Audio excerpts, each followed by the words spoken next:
A new article by the New York Times details how the U.S. has spent over a century interfering in the affairs of Haiti, the poorest country in the Western Hemisphere. Essentially, it's an admission of U.S. imperialist conquest without actually saying it. Going through the decades of documents, financial records, and diplomatic correspondence, the U.S. has systematically controlled the politics of Haiti to the benefit of U.S. capital. It was particularly profitable for Wall Street, with a major role played by the bank that became Citigroup. Originally, Haiti was controlled by the French, who was eventually defeated by the slave rebellion of Toussaint Louverture. During further struggles, the U.S. moved in and captured the Haitian people for decades.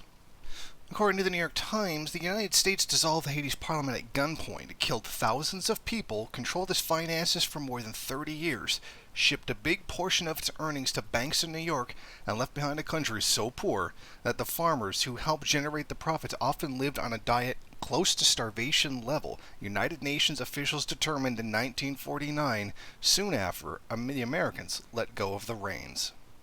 Major General Smedley Butler described himself as a racketeer for capitalism. He wrote in 1935, "I helped make Haiti and Cuba a decent place for the National City Bank boys to collect revenues." Things have always been difficult for the Haitians. Even after defeating the French, Napoleonic warships would frequently sail to Haiti and demand reparations for their loss, or risk the prospect of another war.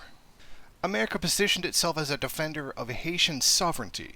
They plundered the country to such a degree that in the 1920s, the National Bank reported to the Senate Finance Committee it had secured one of the largest margins during the 1920s from a debt it controlled in Haiti.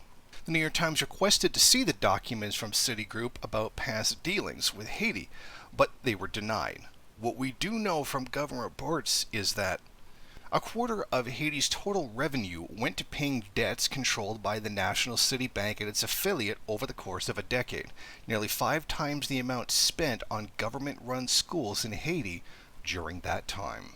And in some years, the American officers who controlled Haiti's finances spent more of its money on their own salaries and expenses than on public health for the entire nation of about 2 million people. The U.S. systematically spent 60 years ignoring the Haitian Revolution for fear the same could happen in the U.S., until they saw a slice of the pie they wanted. The U.S. has continued to rule Haiti with an iron fist. For decades, they used the Duvaliers as a puppet government. Jovenel Moïse, the president assassinated in his bedroom last July, also enjoyed the public backing of 2 American presidents, despite mounting evidence of his government's abuses, enraging opponents of his autocratic rule. Haiti was not recognized by the U.S. until the U.S. Civil War. Abraham Lincoln saw it, as well as Liberia, as a possible place for American freed men to sent a few hundred of them there to set up a settlement. During the early 20th century, as part of a larger U.S. imperialist collection, the U.S. had snatched up Puerto Rico and American money had funded sugar plantations in Cuba. The Dominican Republic, right next to Haiti, was also grabbed by imperialist claws. Afterwards, there was a battle over the National Bank between the U.S. and France. As it was detailed by the New York Times article, the new National Bank did what its predecessor had, charged the government for every deposit and expense, while generating big profits for its shareholders abroad. It also issued a loan to the Haitian government. After commissions and profits were deducted, Haiti received about $9 million, but still had to face the full value of nearly $12.3 million. Haitians started wondering which politicians had been paid off to secure such a bad deal, and the bank became so powerful that one Haitian president publicly mused whether his country had ceded its independence. French shareholders fretted about growing American control, and with good reason. The U.S. investment in the National Bank was the start of the American campaign to squeeze them out of Haiti. And this is all the tip of the iceberg. This doesn't even get us into more modern times. For more than a century, the U.S. has been manipulating events in Haiti in order to forward profits.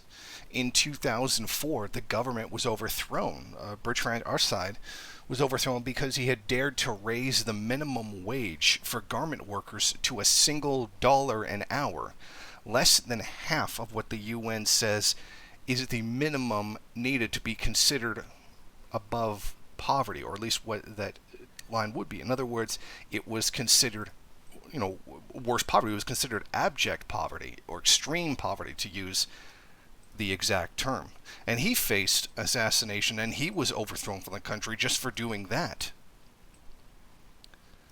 During that time, even a Canadian diplomat was assassinated by unknown forces during that time, many of whom suspected to be working for the United States.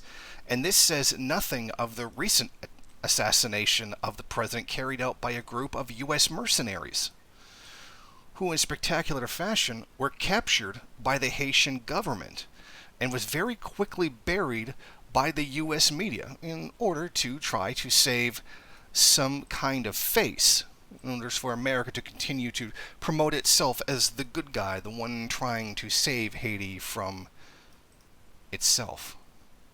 There's even more information available in the link to the New York Times article. I highly suggest everyone go there, click on it, and read for yourself. Thank you for watching. If you like this program, then please head over to my Patreon page and set up a monthly donation. It's your donations that keep this program running. Also, if you would like, please rate, comment, subscribe, and share in various social media.